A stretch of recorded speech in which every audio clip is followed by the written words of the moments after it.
ছাত্র নির্যাতনের ঘটনা এইটা খুব মর্মান্তিক এবং এটার ইতিহাস অনেক লম্বা আর কি। স্বাধীনতার আগে হয়েছে, স্বাধীনতার পরে হয়েছে। বিভিন্ন সময় এখানে আহ, বিভিন্ন রাজনৈতিক দল তারা বড় বড় ভূমিকা পালন করেছে এই সমস্ত ছাত্র নির্যাতনের ঘটনায়। প্রোগ্রামের এ পর্যায়ে আবরার ফাহাদ দিবস, ক্যাম্পাস টর্চার বন্ধে সোচ্চারে যে 10 দফা প্রস্তাব এবং একজন বিশ্ববিদ্যালয়ের একজন সর্বোচ্চ প্রশাসক হিসাবে রাজশাহী বিশ্ববিদ্যালয়ের সম্মানিত উপাচার্য ডক্টর সালেহ হাসান নাকিব, আপনাকে অনুরোধ করছি কথা বলার জন্য। আসসালামু আলাইকুম। তো আমি আহ, প্রথমেই সোচ্চারকে অভিনন্দন জানাই এরকম একটা আয়োজনের জন্য। আর একই সাথে আহ, শহীদ আবরারের স্মৃতির প্রতি শ্রদ্ধা জানাচ্ছি এবং তার আত্মার মাগফিরাত কামনা করছি। সেই সাথে জুলাই আগস্ট যে ছাত্র জনতার অভ্যুত্থান, সেখানে যে আমাদের সন্তানদের ভিতরে হাজারে হাজারে তারা শহীদ হয়েছে, তাদেরও সবার আত্মার মাগফিরাত কামনা করি এবং আরো অনেক হাজার আহত অবস্থায় এখনো হাসপাতালে, তাদের আরোগ্য কামনা করছি। তো আমি আপনাদের রিপোর্টটা পড়েছি এবং আজকে আহ, আবারও সেটা নিয়ে আলোচনা হচ্ছিল। সেখানে অনেকগুলো দফা আছে। আমি কয়েকটা পয়েন্ট একটু টাচ করব। আসলে কথাটা হলো কি যে ছাত্র নির্যাতনের ঘটনা এর আগে অনেকেই বলেছেন যে আহ, এইটা খুব মর্মান্তিক এবং এটার ইতিহাস অনেক লম্বা আর কি। স্বাধীনতার আগে হয়েছে, স্বাধীনতার পরে হয়েছে। বিভিন্ন সময় এখানে আহ, বিভিন্ন রাজনৈতিক দল তারা বড় বড় ভূমিকা পালন করেছে এই সমস্ত ছাত্র নির্যাতনের ঘটনায়। তো এটা জাতীয় রাজনীতির রিফ্লেকশন, কিন্তু কতগুলো প্যারাডাইম শিফটের ব্যাপার আছে, এভাবে আসেনি।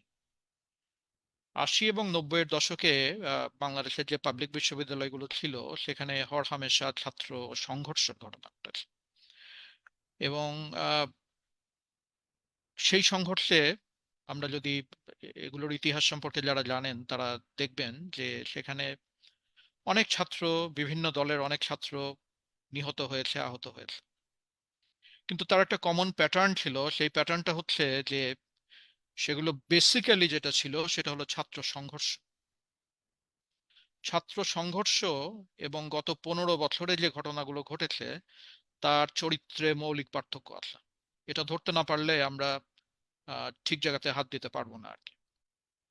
ছাত্র সংঘর্ষ অত্যন্ত অনাকাঙ্ক্ষিত এবং সেখানে রাজনৈতিক সহিষ্ণুতার অভাব, গণতান্ত্রিক মূল্যবোধের চর্চার অভাব, শাসক দলের প্রভুত্ব করার যে খায়েশ, সেই সমস্ত ব্যাপারগুলো আছে।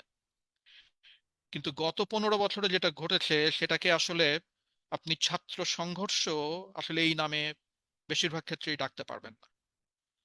গত 15 বছরে যেটা ঘটেছে সেটা হচ্ছে ছাত্র নিপীড়ন এবং নির্যাতন, দুটোর মধ্যে কিন্তু মস্ত বড় পার্থক্য আছে। আমরা যখন ছাত্র ছিলাম 90-এর দশকে, আমরা দেখেছি যে রাজশাহী বিশ্ববিদ্যালয়ের কথাই যদি বলি, প্রতি বছরই নানান ফর্মে ছাত্র দলগুলোর ভিতরে, ছাত্র সংগঠনগুলোর ভিতরে সংঘর্ষ, এবং সেখানেও আহ, পৃষ্ঠপোষকতা আইন শৃঙ্খলা রক্ষাকারী বাহিনীর সরকারি দলের প্রতি এক ধরনের অ্যাটিচিউড, বিরোধী দলের প্রতি আরেক ধরনের অ্যাটিচিউড সেটা ছিল।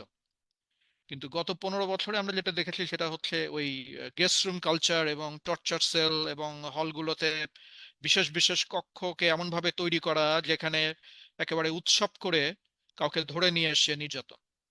এটার ক্যারেক্টার সম্পূর্ণ আলাদা। এবং এইখানে যে ঘটনাটা ঘটেছে গত 15-16 বছরে, সেখানে সরকারি ছাত্র সংগঠন আর সরকার, রাষ্ট্র পরিচালনার যে তরিকা, এগুলো মিলেমিশে একাকার হয়ে গেছে। এখানে ছাত্র সংগঠন সরকারকে রিপ্রেজেন্ট করে না, সরকার নিজেই ছাত্র সংগঠনের নৃশংসতার একটা আর একটু বৃহত্তর রূপ, এগুলো নিয়ে গবেষণার প্রয়োজন আছে।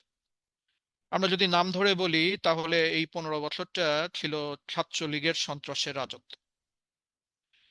এই ছাত্রলীগের যে সন্ত্রাসের রাজত্ব ছিল, সেই রাজত্ব জাতীয় রাজনীতিতে তাদের যে আহ, মূল সংগঠন আর কি, তারা যে ক্যারেক্টারে সমস্ত দেশটা শাসন করেছে, সেইখান থেকেই এটার উদ্ভব এবং এটার আমি বলবো এভলিউশন। এই ক্যারেক্টারটা তারা পেয়েছে ওই জায়গা থেকে আর কমপ্লিট বিচারহীনতা, এবং যে কোনো কিছু করে পার পাওয়া যাবে, এবং যাদের যে দায়িত্ব কাগজে কলমে, তারা সেই সমস্ত দায়িত্ব পালনের সম্পূর্ণ অপারগ। এগুলো জেনে শুনেই সমস্ত ঘটনা ঘটেছে, এবং এগুলো আমরা খুব কাছে থেকে দেখেছি। এবং আমাদের রাজশাহী বিশ্ববিদ্যালয়ে আমরা যখনই এ ধরনের ঘটনা ঘটেছে, আমরা একজন দুইজন হলেও সেগুলোর প্রতিবাদ জানানোর চেষ্টা করেছি, এবং ঘটনা ঘটলেই আমরা সোচ্চার হওয়ার চেষ্টা করেছি, যার কোনো খুব একটা দৃশ্যমান যে কি বলে ফলাফল, সেটা পাওয়া যায়নি আর কি। তারপরেও আমি আমার কিছু সহকর্মীকে সবসময় একেবারে আমার শ্রদ্ধার খুব উঁচু জায়গাতে স্থান দেব, যে যারা এই প্রচন্ড প্রতিকূল অবস্থার ভিতরেও তারা একজন দুইজন পাঁচজন তারা সোচ্চার হওয়ার চেষ্টা করেছিলেন আর কি। দে আর ইন এ ডিফারেন্ট ক্লাস, তারা মানুষ হিসেবে অন্যরকম আর কি।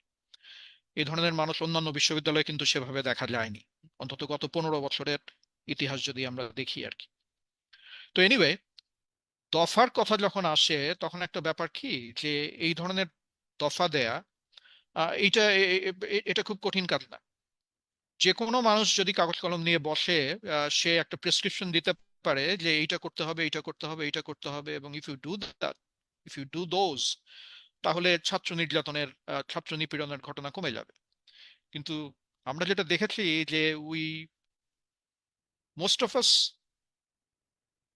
আমরা নিশ্চুপ ছিলাম। এ ফিউ, ভেরি ফিউ কথা বলেছে। আর যাদের কাজ করার কথা ছিল, কোনো কোনো চাপের মুখে তারা কথা বলেছে, it's like talking the talk but never walking the walk. কখনোই তারা কিছু করেনি। এবং কেন করেন, তার কারণ হচ্ছে যে পুরো বিষয়টা একটা পার্টিকুলার সিস্টেমের অংশ ছিল। প্রক্টোরিয়াল বডি ছিল, হলগুলোতে প্রভোস্ট ছিল, বিশ্ববিদ্যালয়ের ভাইস চ্যান্সেলর প্রো ভাইস চ্যান্সেলররা ছিলেন, কিন্তু তাদের কারো সাধ্য ছিল না, আমি সন্দেহ পোষণ করি হয়তো ইচ্ছাও ছিল না, এই সমস্ত জিনিসগুলোকে অ্যাড্রেস করা। এটার প্রমাণ আমরা পাই। আসলে কোথাও এগুলো একটা চূড়ান্ত খারাপ ঘটনা ঘটার আগ পর্যন্ত কেউ মানে কোনো ধরনের কোথাও টনক নড়ছে, এইটা আমরা দেখিনি আর কি। কারণটা কি? এর কারণটা হচ্ছে যে, যেটা বললাম, যে একটা অপশাসন এবং একটা ফ্যাসিস্ট রাষ্ট্র কাঠামো বিশ্ববিদ্যালয় সহ প্রত্যেকটা সেক্টরকে তার নিজের আদলে তৈরি করে। বিশ্ববিদ্যালয়ে শিক্ষক নিয়োগ দেওয়া হয়েছে, যেখানে মেরিট এবং আহ, শিক্ষক সুলভ যে যোগ্যতাগুলো থাকা দরকার, সেটাকে প্রায়োরিটি দেওয়া হয়নি। বিশ্ববিদ্যালয়ের প্রশাসন সাজানো হয়েছে, যেখানে ন্যায়নিষ্ঠ এবং নীতিবান এবং যোগ্য মানুষদেরকে প্রমোট করা হয়নি। বিশ্ববিদ্যালয়ের প্রক্টোরিয়াল বডি তৈরি করা হয়েছে, যাদের কাজ ছিল ক্ষমতাসীন ছাত্র সংগঠনের এই অপকর্মগুলোকে কোনো না কোনো ভাবে কাভার করা। এগুলো তো বাস্তবতা। এবং এই ধরনের যে ন্যাক্কারজনক ঘটনাগুলো ঘটছে, সেগুলো, সেগুলোর ইতিহাস যদি আপনি দেখতে চান, আপনি দেখতেই পারেন, এবং ইউ উইল সি যে স্বাধীনতার পর থেকে স্বাধীনতার আগে এগুলো ছিল কিছু কিছু মাত্রায়, but you never compare those with what happen in the last 15 years। আপনি নিরপেক্ষ হবেন, আপনি আপনার বিবেক খাটাবেন, আপনি সবকিছু অ্যাড্রেস করবেন, কিন্তু কখনো প্যারালাল টানবেন না, বিকজ লাস্ট 15 years এটা কমপ্লিটলি আনপ্যারালেলড ইন আওয়ার হিস্ট্রি। এই লেভেলে অন্যায় অত্যাচার এবং অপশাসন এর আগে কখনো হয়নি। সো এই পয়েন্টটা ক্লিয়ার করতে হবে। আপনি আপনি in the name of fairness, আপনি ওই তিল এবং তিল বলবো না, আহ, বাতাবি লেবু এবং আপনার কি বলে ওই কাঁঠালকে এক করে ফেলবেন। বাতাবি লেবু বাতাবি লেবুর জায়গায়, কাঁঠাল কাঁঠালের জায়গায়। তিল এবং তাল নয়, কিন্তু একটা বাতাবি লেবু হলে ডেফিনেটলি আর একটা কাঁঠাল আর কি। তো we have to call a spade a spade. Chhatra Shibir, ছাত্র দল, ছাত্র মৈত্রী রাজশাহী বিশ্ববিদ্যালয় ছিল, জাসদ ছিল। আমাদের ইতিহাস ছাত্র সংগঠনগুলোর ভিতরে মারামারির ইতিহাস। কিন্তু এরকম টর্চার রুম তৈরি করে করে নাম ধরে ধরে ডেকে নিয়ে যে রাতভর মাতলামি করা এবং স্ট্যাম্প দিয়ে পেটানো, এগুলো একদম নতুন নতুন ফেনোমেনা এবং গত 15 বছরের ফেনোমেনা আর কি, এই এই স্কেলে। তো এটা মনে রাখতে হবে। আর কথাটা হলো যে আপনারা যদি চান, বিশ্ববিদ্যালয়ের প্রশাসন যদি চায়, তাহলে এগুলো 10 দফা বা 12 দফা বা 15 দফার ব্যাপার নয়, তারা এটা আটকে ফেলতে পারে। কিন্তু কোনো কিছু করতে গেলে একটা মোরাল হাই গ্রাউন্ডের প্রয়োজন আছে। আপনি ডাকাত দিয়ে চুরি ঠেকাতে পারবেন, আপনি চুরি দিয়ে ডাকাতি বন্ধ করতে পারবেন না। এখন আমরা বলি যে একটা নতুন বাংলাদেশের প্রেক্ষাপটে আমরা সবাই বাস করছি। এটা একটা আদর্শ সময় যে আমরা যদি সত্যিকার অর্থে নৈতিক শক্তি আমরা যদি কিছু অর্জন করে থাকি, আমাদের বাচ্চাদের কাছ থেকে যদি আমরা দেখে কিছু শিখে থাকি, তাহলে উই ক্যান ডু ইট। এবং আপনার একটু ভালো নিয়ত থাকতে হবে, আপনার মোরাল ফাইবার আছে, মেরুদণ্ড শক্ত, এরকম মানুষদের প্রশাসনে আপনার কাছে নিয়ে আসতে হবে, and you just do it. আমরা রাজশাহী বিশ্ববিদ্যালয়ে আপনারা যে রিপোর্টটা করেছেন, it is not even the tip of an iceberg. কি ঘটনা ঘটেছে, কোন স্কেলে ঘটনা ঘটেছে, যেমন রাজশাহী বিশ্ববিদ্যালয়ের হলগুলোতে সিট বাণিজ্য এবং এই সিট নিয়ে সন্ত্রাস, বৈধ সিটের অধিকারীদেরকে বের করে দিয়ে অনাবাসিক এবং যাদের আহ, কোনো রাইট নাই তাদেরকে হলগুলোতে এনে বসানো, এটা মহামারী ছিল। আপনারা এখানে 50 জনের কথা বলেছেন, তো আমি যেগুলোর কথা বলছি সেগুলো প্রত্যেকটা ছাত্র নির্যাতন। এবং এই নির্যাতনের ইতিহাস যদি আমি নিয়ে আসি, you will find thousands, literally thousands. এবং আমরা ছাত্রদের কাছ থেকে অভিযোগ নিচ্ছি যে কি ধরনের ঘটনা ঘটেছে। এই ঘটনা কিন্তু শুধুমাত্র যে ছাত্র সংগঠনের নেতা এবং কর্মীরা ঘটিয়েছে তা না, একটা পরিষ্কার ইকোসিস্টেম দাঁড়িয়ে গেছিল, যার সাথে বিশ্ববিদ্যালয়ের প্রশাসন এবং যার সাথে বিশ্ববিদ্যালয়ের হলের প্রভোস্ট, হাউস টিউটর, তারা আইদার চুপ করেছিলেন অথবা কোনো কোনো ফর্মে সহযোগিতা করেছেন। এগুলো একদম দিবালোকের মতো পরিষ্কার আর কি। কিন্তু এগুলো আটকে দেওয়া সম্ভব? আমরা রাজশাহী বিশ্ববিদ্যালয়ের নতুন প্রশাসনের বয়স মাত্র 1 মাস, কিন্তু আমরা দাবি করতেই পারি যে আমরা সমস্ত হল থেকে এই সিট বাণিজ্য, অবৈধ দখলদারিত্ব এবং এই হলের সিট নিয়ে কোনো রকমের অনিয়ম, এটা আমরা অনেক অংশে দূর করে ফেলেছি। এবং আমরা মনে করি যে যে দৃঢ়তার সাথে আমরা কাজটা শুরু করেছিলাম এবং আমাদের যে নিয়ত ছিল যে will do it come what may, আপনি যদি এই অ্যাটিটিউড নিয়ে আগান, আপনি আপনি করতে পারবেন। এখনো ছাত্ররা ন্যায় অন্যায়ের পার্থক্য বোঝে, ভালো এবং মন্দের পার্থক্য বোঝে, এবং অনেক ক্ষেত্রে আমাদের চেয়ে ভালোই বোঝে। আপনি যদি শিক্ষকের মতো মাথা উঁচু করে শক্ত মেরুদণ্ড নিয়ে তাদের সামনে দাঁড়াতে পারেন, আপনি তাদের বোঝাতে পারবেন, and you will be able to do what is right. এটা এটা এটা করার জন্য একটা উপযুক্ত সময় এসছে। আমি দফার চেয়েও বেশি গুরুত্ব দিই হলো গুড প্র্যাকটিসে। এই গুড প্র্যাকটিস গুলো যদি ফিরিয়ে আনা যায়, তাহলে আপনি দেখবেন যে আইসোলেটেড একটা একটা করে দফার প্রয়োজন নাই। আপনি সুশাসন এবং আপনি গুড গভর্নেন্স এবং ন্যায় বিচারের কিছু দৃষ্টান্ত স্থাপন করেন, এবং যারা অপরাধী তাদেরকে অ্যাকাউন্টেবল করেন, পূর্বে যারা করেছে, এখন যারা করেছে, কাউকে আপনি আলাদা করে ট্রিট করবেন না।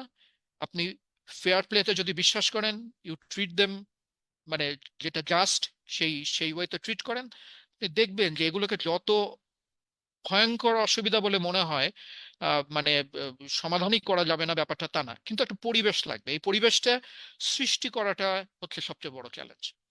কিন্তু এই পরিবেশ সৃষ্টি করার জন্য এই মুহূর্তে, আজকে এই গণ অভ্যুত্থানোত্তর বাংলাদেশে আমাদের যে গ্রাউন্ড ওয়ার্ক আমাদের সন্তানতুল্য ছাত্ররাই কিছুটা করে দিয়েছে, সেটা কিন্তু একটা বিশাল সম্পদ। এটাকে যদি আমরা কাজে লাগাতে পারি, আমরা অনেক কিছু আগে যেটা অনেক কঠিন ছিল সেই কাজগুলো এখন অনেক সহজে করতে পারি। কিন্তু ওই যে যেটা বললাম, রিজলভ থাকতে হবে। এবং আপনাকে আপনাকে you have to be single minded, এবং ছাত্রদের বুঝিয়ে দিতে হবে আপনি এমটি টকে বিশ্বাস করেন না, you do what you say. কিন্তু শিক্ষকদের তো আসলে তেমনই হওয়ার কথা ছিল, যে they should do what they say. এই দৃষ্টান্ত যদি আমরা স্থাপন করতে পারি, এবং একই সাথে আমরা যদি শিক্ষকদের মর্যাদাটা ফিরিয়ে আনতে পারি, কিভাবে আমরা মর্যাদা ফিরিয়ে আনতে পারি? আমাদের বিশ্ববিদ্যালয়গুলোতে বহু যুগ ধরে, এটা 15 বছরের ঘটনা না, এটা আরো অনেক পুরাতন পুরাতন আমল থেকে, গত 15 বছরে হয়তো এটা আরো প্রবল আকার ধারণ করেছে। সেটা হচ্ছে যে যোগ্যতা সম্পন্ন শিক্ষক নিয়োগ। বুয়েটে এটা কিছুটা হয়, কিন্তু অন্যান্য পাবলিক বিশ্ববিদ্যালয়ে এই জায়গাটাকে ভীষণভাবে কলুষিত করে।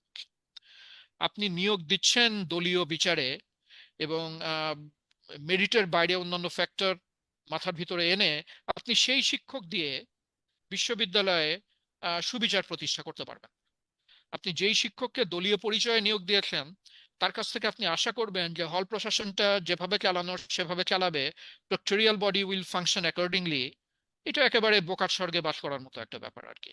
তো আমি জিনিসটাকে ঠিক ওইরকম একটা দুটো দফার ভিতরে দেখি না, কারণ আমার অভিজ্ঞতা এখন হচ্ছে প্রতিদিন যে যৌন নিপীড়ন বিরোধী সেল আছে। সেই যৌন নিপীড়ন বিরোধী সেলে এমন সব মানুষদের নিয়ে আসা হয়েছে, হয়তো তদন্তের ফলে দেখা যাবে তারা খুব বড় ধরনের যৌন নিপীড়ক। তাহলে আপনি আইন এবং সেল সামনে নিয়ে এসে কিভাবে একটা ভালো পরিবেশ সৃষ্টি করবেন? কারণ আপনার যে ইনগ্রেডিয়েন্ট গুলো সেগুলো নষ্ট হয়ে গেছে, এনভায়রনমেন্টটাকে নষ্ট করে ফেলা হয়েছে। এখানে তো দফা কাজ করবে না। দফা কাজ করার জন্য একটা গ্রাউন্ড ওয়ার্কের প্রয়োজন। সেই গ্রাউন্ড ওয়ার্কটা করার জন্য একটা ভালো সময় এসছে।